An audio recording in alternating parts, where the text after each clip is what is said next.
क्यों ले रहे हैं? मोदी साहब श्रेय नहीं ले रहे, श्रेय ले रहे हैं देश के वैज्ञानिक। सरकमस्टांसिस कुछ नहीं था। हम तो चंद्रयान पर चर्चा चल रही थी। देश को गौरव है, हर कोई देश की साइंटिफिक कम्युनिटी को बधाई दे रहा था। भाजपा सांसद रमेश बिधूड़ी ने बसपा के सांसद दानिश अली जी को जो शब्द संसद की कार्यवाही के दौरान कहे वो सुनकर आप चौंक जाएंगे। मित्रों, आपको पता है मेरी गलती क्या है? मेरी गलती यह है कि मैं भारतीय जनता पार्टी से जुड़ा हुआ मुसलमान हूं, और इसीलिए आज जो भी सेक्युलर आउटरीच आपको दिखाई दे रहा है और सही है। न्यू इंडिया के नए सदन की, न्यू पार्लियामेंट की इनॉग्रेशन हुई, बड़े धूमधाम से हुई। कंट्रोवर्शियल एक वर्ड यूज किया गया, उसके बाद बीजेपी ने अभी तक उसको शोकत किया है। ये साबित करते हैं बीजेपी पार्टी से नफरत की राजनीति करते हैं और कुछ नहीं। दानिश अली जो सांसद हैं वो केवल बहुजन समाज पार्टी के सांसद नहीं है, ये बात मत भूलें आप। समाजवादी पार्टी और बहुजन समाज पार्टी का जब गठबंधन था उस समय के वो चुने हुए सांसद हैं।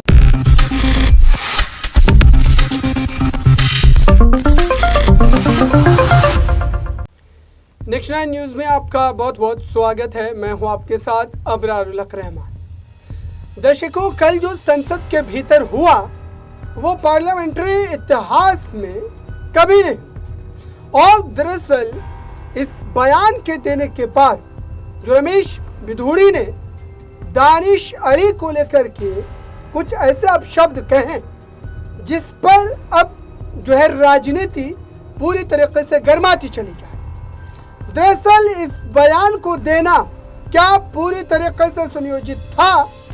क्योंकि जो पीछे बैठे 2 मंत्रीगण थे, वरिष्ठ मंत्री हैं। दर्शकों, कोई पहली बार लोकसभा में वो जीत करके नहीं गए, या जो ये भाषण दे रहा है वो पहली बार राजनीति में नहीं आया है। इससे पहले 3 बार विधानसभा का मेंबर रहा, 2 बार लोकसभा में है।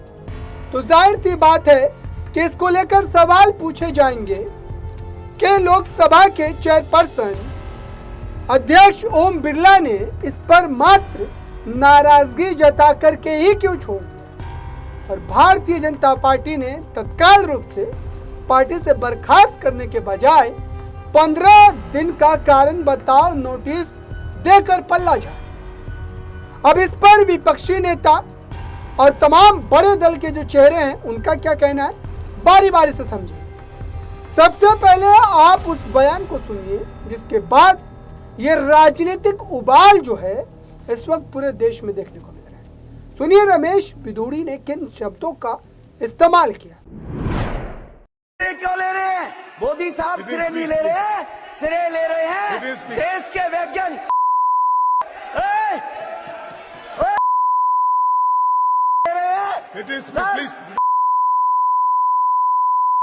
ये बता रहा हूं सर, ये जो श्रेय अगर जाता है तो देश के प्रधानमंत्री को जाता है।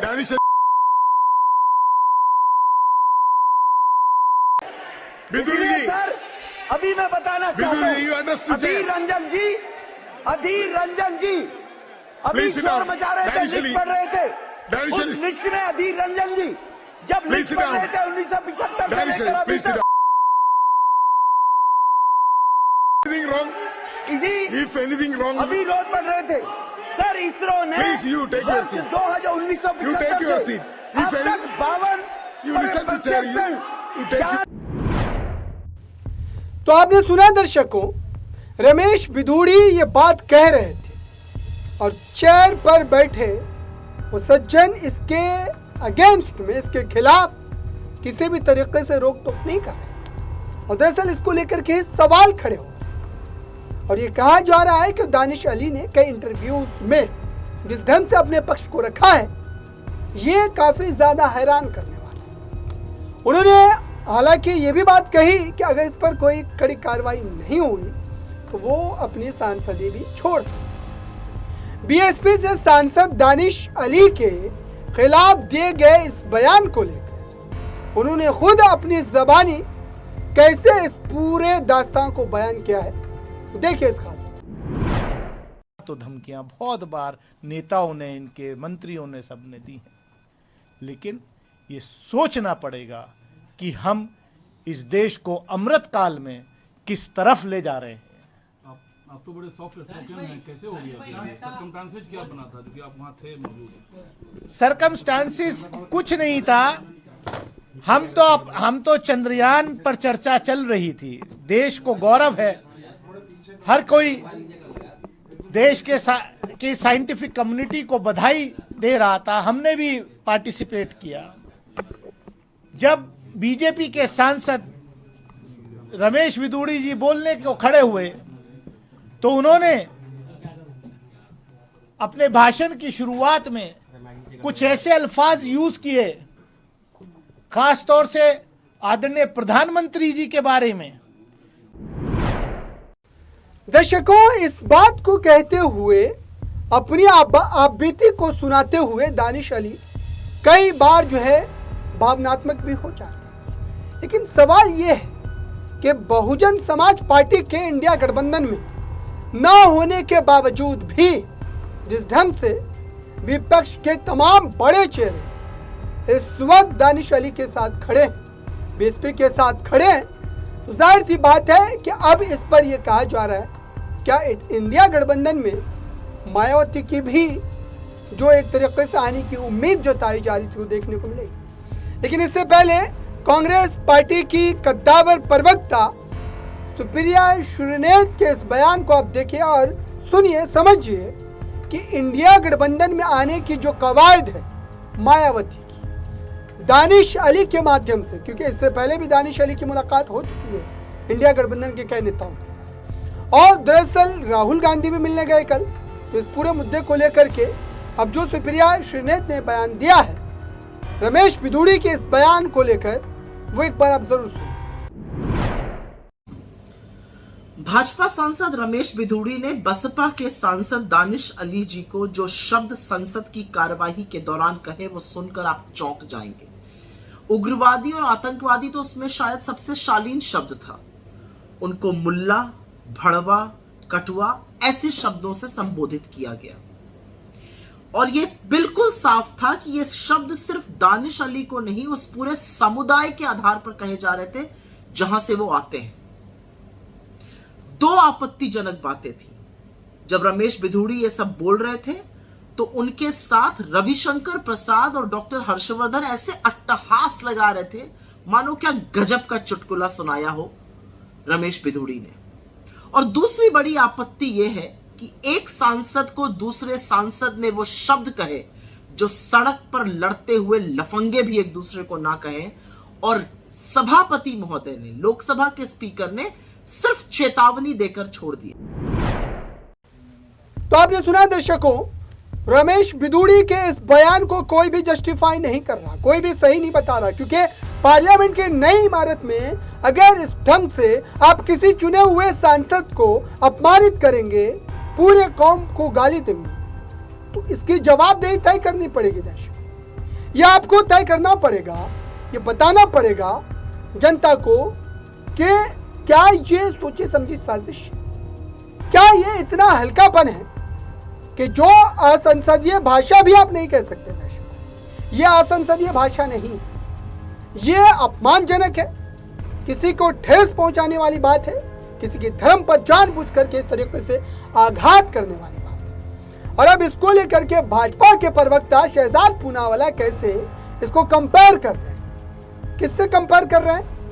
उदयनिधि स्टालिन के उस बयान को लेकर। हालांकि उसका समर्थन किसी ने नहीं किया, सुप्रीम कोर्ट ने इस पर नोटिस भी जारी कर दिया। क्या कोई उस बयान के समर्थन में खड़ा था? लेकिन ये राजनीति इतनी गंदी है कि लोग कंपैरिजन के चक्कर में सब कुछ भूल जाते। सुनिए इस बयान। मित्रों, आपको पता है मेरी गलती क्या है? मेरी गलती यह है कि मैं भारतीय जनता पार्टी से जुड़ा हुआ मुसलमान हूं, और इसीलिए आज जो भी सेक्युलर आउटरीच आपको दिखाई दे रहा है, और सही है, रमेश बिधूड़ी ने जो बात रखी है पार्लियामेंट में वो अनपार्लियामेंट्री है, वो अनएक्सेप्टेबल है, वो अनजस्टिफाइबल है। उसके ऊपर राजनाथ सिंह जी ने खेद प्रकट किया है, भारतीय जनता पार्टी ने कार्रवाई भी कर दी है, और इसके अलावा पार्लियामेंट से उसको एक्सपंज भी कर दिया गया है और पार्लियामेंट में भी किस प्रकार की प्रतिक्रिया स्पीकर साहब की तरफ से आई है ये पूरे देश ने देखा है।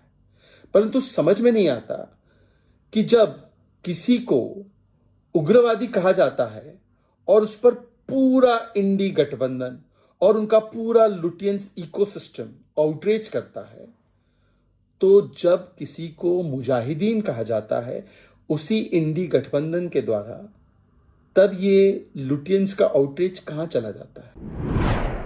तो आपने देखा दर्शकों, शहजाद पूनावाला कैसे इसको कंपेयर करके इसकी महत्वता को कम आंक रहे हैं।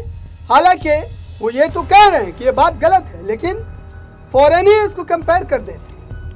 अब आइए AIMIM का रुख कर लेते हैं। दरअसल MIM पार्टी के पूर्व MLA और प्रवक्ता वारिस पठान ने इसको लेकर के कई गंभीर सवाल पूछे हैं और ये कहा है कि अमृतकाल का जो दावा किया जा रहा था, प्रधानमंत्री नरेंद्र मोदी ने पार्लियामेंट के नई बिल्डिंग में जाते हुए जो पुराने संसद भवन में भाषण दिया था कि नई शुरुआत है और उन तमाम पुरानी यादों को भूलकर जो अच्छी यादें हमारे साथ, वो लेकर के हम नई पार्लियामेंट में जाएं। लेकिन उसका क्या? सुनिए वारिस पठान ने क्या गंभीर सवाल पूछे। न्यू इंडिया के नए सदन की, न्यू पार्लियामेंट की इनॉग्रेशन हुई, बड़े धूमधाम से हुई। वहीं पर कल बीजेपी के member of parliament Ramesh Bidhuri ने सदन में खड़े होकर अपने चर्चा के दौरान एक मुस्लिम MP दानिश अली को गालियां बकी, उनको भड़वा कहा, कटमुल्ला कहा, मुल्ला उग्रवादी कहा, मुल्ला आतंकवादी कहा। तो मैं पूछना चाहूंगा क्या इस तरह के शब्द इस्तेमाल करना जायज है पार्लियामेंट के अंदर? ये तो एक गली के गुंडे की तरह बात कर रहे हैं वहां पर। और शर्मनाक उससे बड़ी बात यह है कि वहीं पर पीछे बैठकर पूर्व मंत्री हर्षवर्धन जी हंस रहे हैं। तो किस दिशा में हम देश को लेके जा रहे हैं? कहां चले गए अब विश्व गुरु, सबका साथ, सबका विकास, सबका विश्वास की बात करने वाले? आज ये गाली जो बीजेपी के सांसद ने दी है, ये सिर्फ दानिश अली को नहीं, पूरे देश के मुसलमानों को इन्होंने ये गाली दी है। तो आपने सुना दर्शकों, विपक्ष के तमाम चेहरे एक साथ एक तरीके से रो में खड़े होते नजर आ रहे हैं। कोई भी विपक्ष का चेहरा इस बयान के समर्थन में नजर नहीं आता है। हालांकि कांग्रेस पार्टी के नेता प्रतिपक्ष अधीर रंजन चौधरी ने इसको लेकर राजस्थान जाते हुए जो कटाक्ष किया है वो बीजेपी को जरूर याद रखनी चाहिए और साथ ही जो मांग की है उस पर भी कड़ी कार्रवाई करनी चाहिए। देखिए कंट्रोवर्शियल एक वर्ड यूज किया गया, उसके बाद बीजेपी ने अभी तक इसको शोकत किया है। ये साबित करते हैं बीजेपी पार्टी से नफरत की राजनीति करते हैं और कुछ नहीं।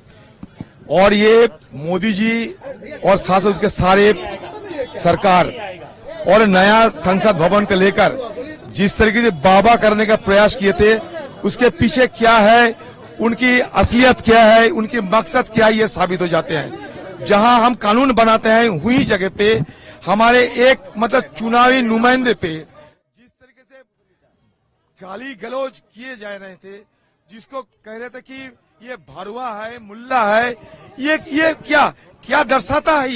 ये सारे हमारे सत्तारूढ़ पार्टी की ये नीचता को दर्शाते हैं, ये मैं जरूर मानूंगा।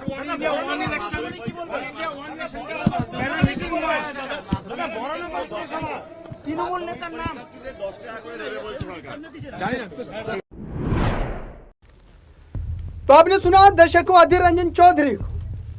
दरअसल उत्तर प्रदेश में जो है सबसे ज्यादा सीटें हैं और उत्तर प्रदेश में बुआ बबुआ की जो जोड़ी लगातार मशहूर हुआ करती थी पहले। हालांकि इस बार स्थिति अलग है। मायावती ने पहले ही ऐलान कर दिया है कि 2024 में वो किसी गठबंधन का हिस्सा नहीं है, लेकिन उसके बावजूद भी जो राजनीतिक तलखी है उससे ऊपर उठकर अखिलेश यादव ने इस बात का समर्थन किया। दानिश अली के समर्थन में उन्होंने भारतीय जनता पार्टी केंद्र सरकार पर गंभीर प्रश्न उठाए हैं और ये कहा है कि बीजेपी का चाल जो है वो आपको रमेश बिधूड़ी में पूरी तरीके से नजर आ रहा था। सुनिए उनके इस बयान। दानिश अली जो सांसद हैं वो केवल बहुजन समाज पार्टी के सांसद नहीं हैं, ये बात मत भूलें आप। समाजवादी पार्टी और बहुजन समाज पार्टी का जब गठबंधन था उस समय के वो चुने हुए सांसद हैं, और अगर उनके ऊपर टिप्पणी की गई है तो मानहानि का दावा अगर हो रहा है तो लोकतंत्र का जो मंदिर है, हमें उम्मीद है कि उन्हें न्याय मिलेगा। और ऐसे लोग जिनकी जुबान इतनी खराब है उनको पूरी उम्र के लिए पाबंदी लग जाएगी कि चुनाव नहीं लड़ पाएंगे। तो क्या सर मानहानि के दावे को लेकर के आप भी कुछ दावा? हमें उम्मीद है कि लोकसभा में जो सांसद बैठे हैं और जो लोगों ने देखा है उसमें कार्रवाई होगी। तो आपने सुना दर्शकों, दरअसल एक एक करके मैंने उन तमाम विपक्षी चेहरे और भारतीय जनता पार्टी के तमाम पक्ष को सुनाया। दरअसल इसको सुनाने का मकसद यही था कि राजनीति कैसे अपने रूप को जो है समय समय पर बदलती है। बयानबाजी का दौर लगातार हमने देखा है, चाहे वो पार्लियामेंट सदन के बाहर हो या फिर सदन के भीतर। लेकिन ये पूरे संसदीय कार्रवाई की अगर बात करें आज़ाद भारत के बाद की, तो इस तरीके की शब्दावली का इस्तेमाल नहीं किया।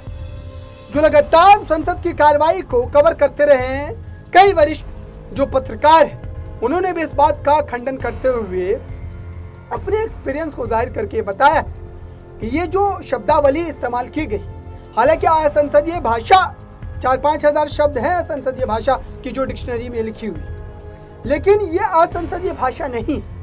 और सबसे बड़ा प्रश्न ये है कि अध्यक्ष ओम बिरला ने इस पर मात्र नाराजगी व्यक्त की है।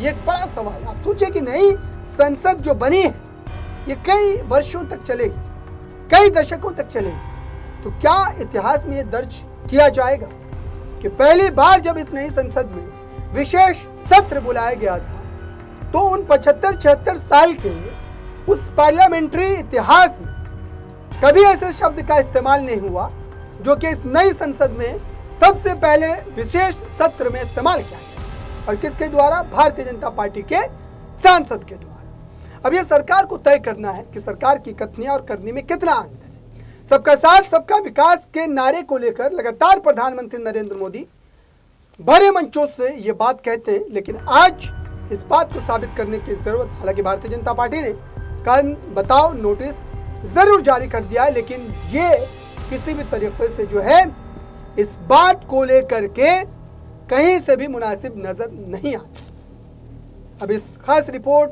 इस खास प्रोग्राम के बारे में आपका क्या कहना है कमेंट बॉक्स में जरूर बताएं। फिलहाल देखते रहिए ताज़ा तरीन खबरों के लिए नेक्स्ट 9 न्यूज़।